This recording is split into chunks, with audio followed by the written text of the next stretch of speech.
Okay, we're ready to kick off week one. Give me a V.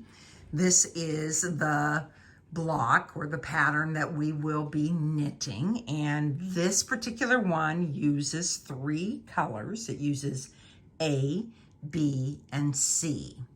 So my A is the Ember Glow along with the Wild Thyme and then the Rusted Roof. So your pattern states that you need to knit 8 rounds with color A. And here is my section, my kickoff section. And I am ready. I always leave 1 stitch to kind of secure my marker, and I'm ready to begin. A lot of people will say, well, I don't even know how you add a new yarn. There's really nothing fancy to it. You just simply pick up the yarn and begin knitting. Now I'm going to be showing you the way that I like to weave in the ends, and that's been a question that's come up, is what do we do with the ends? Do we carry things up? As I mentioned in one of our first videos, this yarn is a single ply yarn. And so if you look at it, it doesn't have a twist to it, a very, very big twist. And that allows the fibers to really adhere.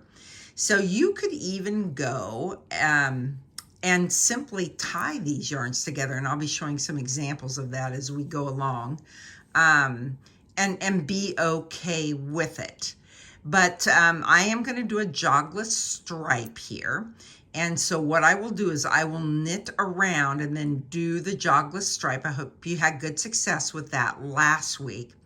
But I'm also then going to show you how I weave my in as I go. And what you'll want to do is you'll want to leave a nice long tail that we will address at about 8 to 10 stitches before the end of this round. So to start the round, I just simply pick up and begin knitting. And we'll knit all the way around, and then we will come back. And don't need to worry that this is going to be loose, a loose join here. I'll show you how we are going to tighten that up. So I'm going to go all the way around, and we'll pick it back up when we get over to this side where we've got 8 or 10 stitches.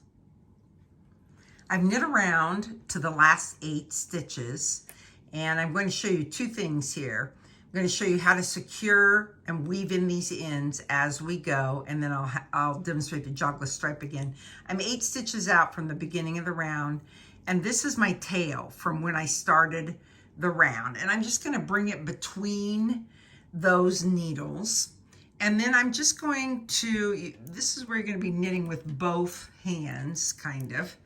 I'm a Continental knitter, so I tend to tension my yarn in my left hand, but in this instance, I'm just going to kind of do the same on my right hand. I've got my index finger under the tail that I'm weaving in.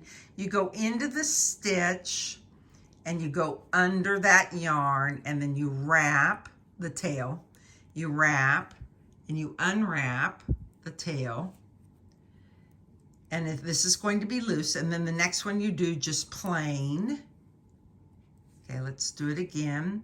So you enter your stitch, you go under, so the tail is coming over the yarn. You wrap the working yarn around from the right and unwrap, and that's trapping. You can see right there where that is trapping that yarn. And then do a plain. Okay. Do it again. So every other one is where you will wrap and unwrap the yarn. Here's a plain one. And one more. Insert, bring the yarn over the needle, wrap your working yarn, unwrap the tail you're weaving in, and then we're going to do one more stitch.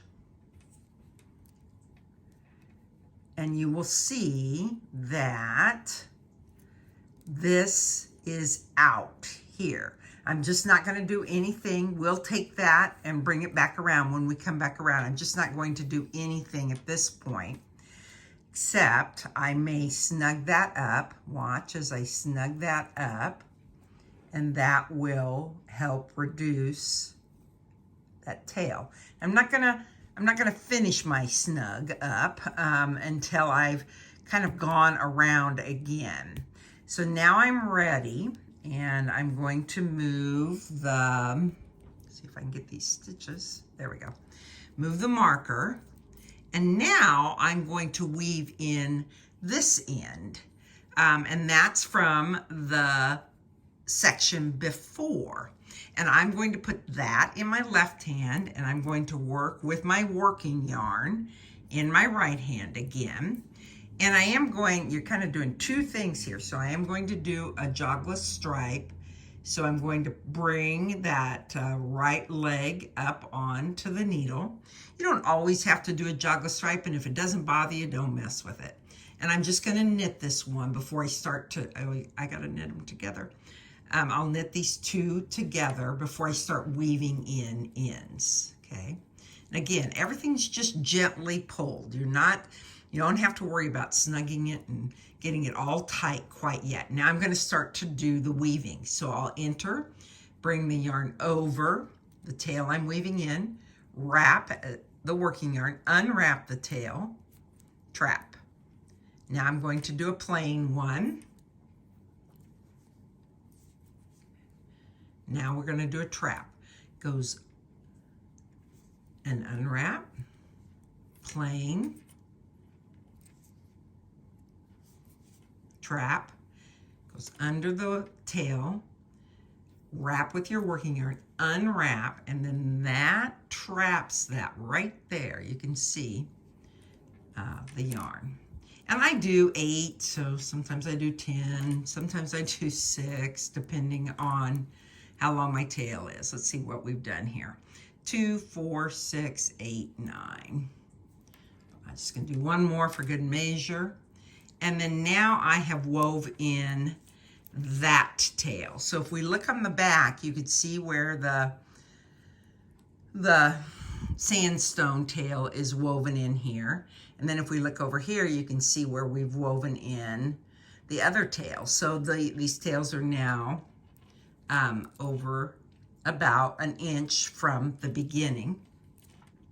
And then I'm going to drop that tail, and I will pick up my working yarn, and then I'll start doing my round again.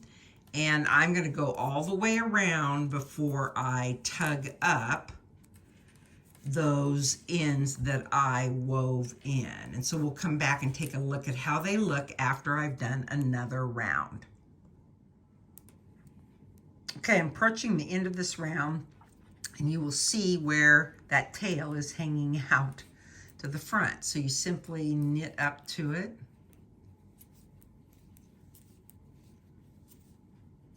And then you take it out from between the needles. You give it a gentle tug. And everything is just snug. So when I'm saying tug, that's not tug tight, it's just snug. Leave it back behind. And then I'll knit to the end of the round. And we will take a look at how this weaving works.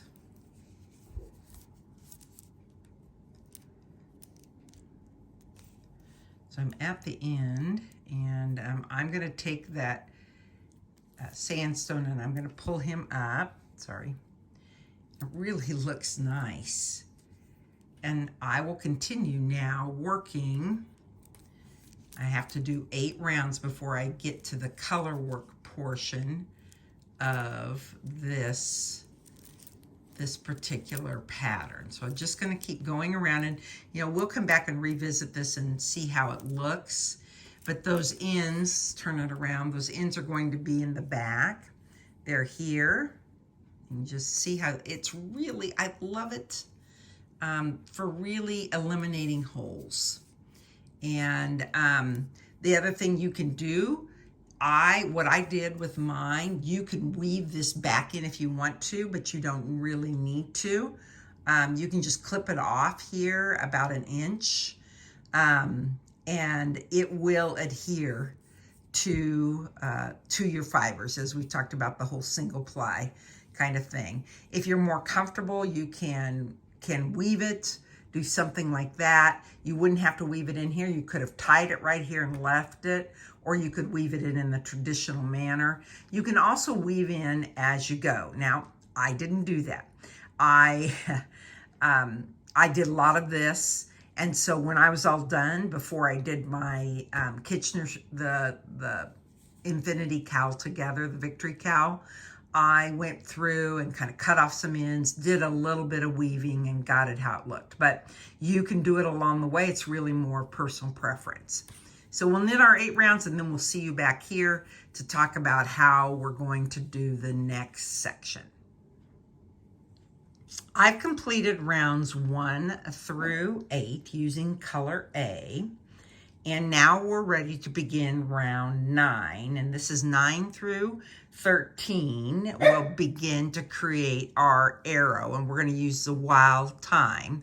And just like before, I'm just going to pick it up and begin my knitting, and I want to make sure to leave a little longer tail so that I can do my weaving at the end. There's no need to do a jog-less stripe. It's not really a stripe. It's actually a little bit of color work that you're doing here. So I'm going to get started, and then I'll give you some instruction for how I like to do my color work and some options. So I'm always going to look at my instructions, and they're going to tell me to knit 3.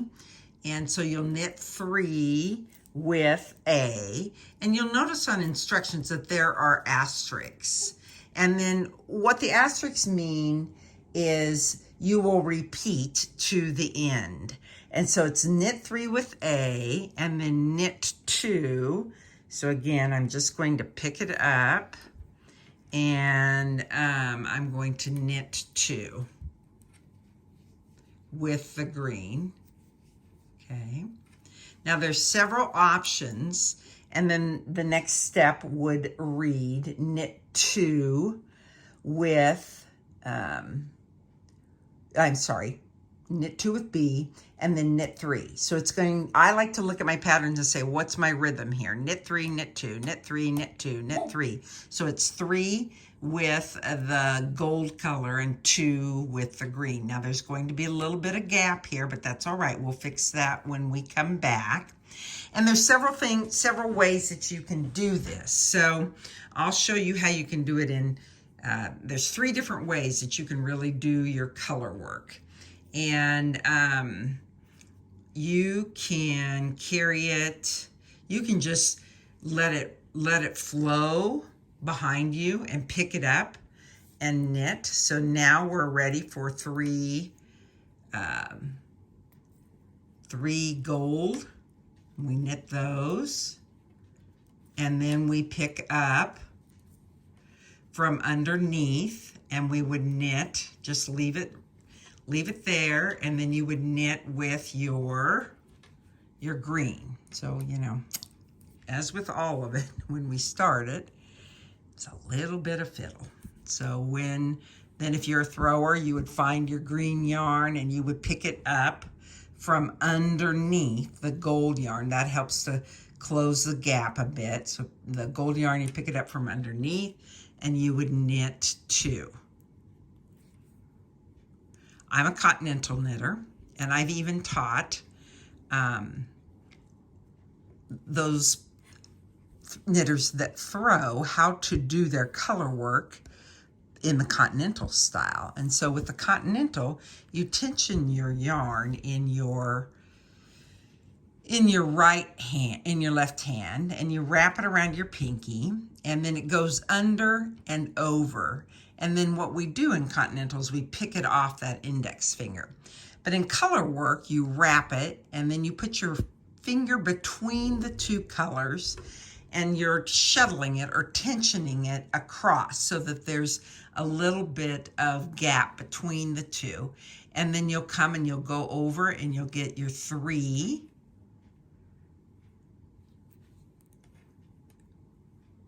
And then you'll get your 2 green. and you'll get your 3 and your 2 green. Now we're ready to make the turn. So at this point we do 1 and we make our magic loop turn, and then we'll show one other way that you can do it. When you're doing any kind of color work, you'll want to stretch out your stitches so that the floats behind them do not get too tight. And then if you're magic looping, you do have to be careful when you make the turn. You know, we like to tighten up this magic loop portion, but you don't want to tighten it too much because you'll make it too snug. So it's just gentle, but we'll make the turn, and don't forget to do another green stitch. So we'll turn, we'll pull, and we'll get in position. I'm going to shuttle again. And we like to sometimes have the color, the new color closest, we call it closest to our heart. It actually travels the least amount of distance.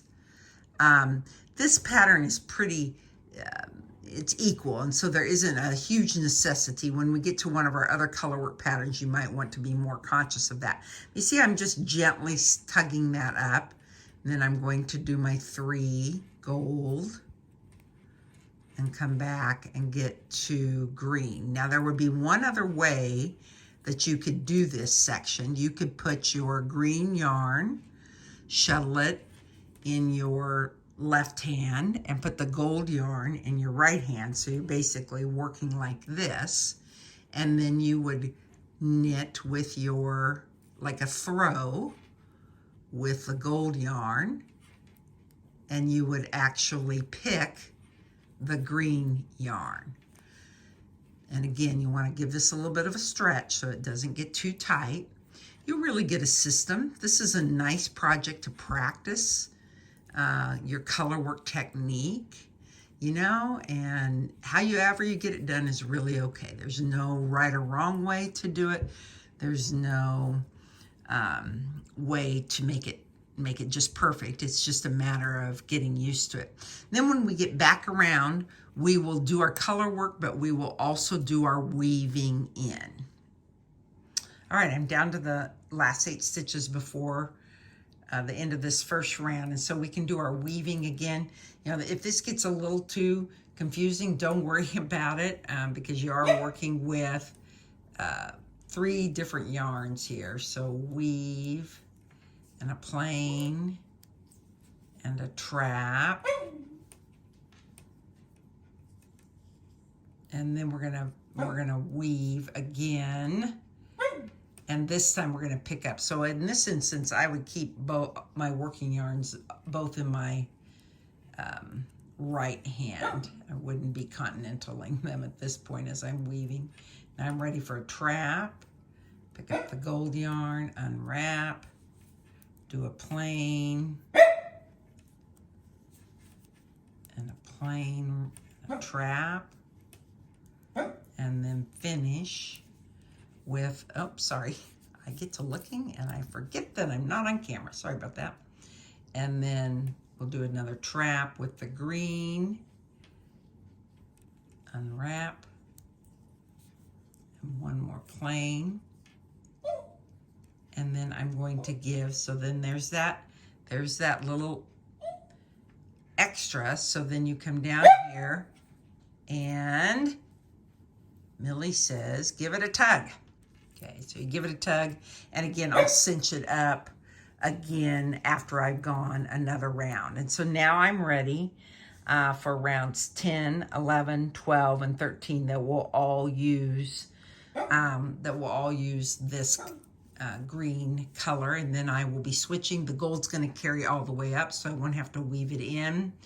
And you can decide if you want to do your weaving in as you go with this color, and you would do it simply at the beginning. If we finish the green, then we would do it into the next round and then add the next color just as we've done all the way around. When we're all done, we'll give it a look and see how everything finishes up. Okay, I have completed Give Me a V section, And I just want to talk about a couple of things. I took the marker off, don't panic, just because it was big and in the way. So you're going to notice that this kind of pulls in a little bit, and that's natural, that's normal. Blocking will help it. If it's super tight, it won't block out completely. That's because of those turns with the magic loop. That's one of the advantages of using the 12-inch circulars, where you go round and round, but it will block out, as will your whole scarf. So you may feel like, oh, it doesn't look quite as neat as I would like it to. It will block. This yarn blocks beautifully, and we'll talk more about that when we get to the end. I want to show you here where I added in, there's our green yarn, and finishing that part of the V, and then added the orange yarn. And you might remember that I talked about that you can simply just tie. So if we find the green yarn and the rust, or the orange yarn, and you just give it just a little bit of a tug. Let's look on the back and see how that closes that up, and it certainly does. So it's acceptable. I know oftentimes we don't talk about that, but let's see if I can show you how I would just simply give this a little bit of a tie. Just gonna tie them together once, and or you could weave these ends in as well. Snug, just a little bit extra. Then I'll give it one more tie. Now the other ends I have woven in, where we do kind of the weaving as we go. I wouldn't want to cut it up close. You would simply, let's see if I can find these scissors. What I would do is just simply leave about an inch in, and that will live in the back. So now let's go ahead and look at how it looks on the front. Wow, looks great. Can't see that hole at all. So some of these I wove in as I went. Others that one I tied, because I didn't want to mess with the 1 and the 2 and the, the 2 yarns and the weaving yarns and all that. So whatever you decide is great. Remember, this is our Victory Cowl. So it's for victory. It's not for being perfect. It's just for learning new skills and having fun. Next week will be one color. So you have a little bit of break, but it is lace. And so we'll talk about some tips next week for that.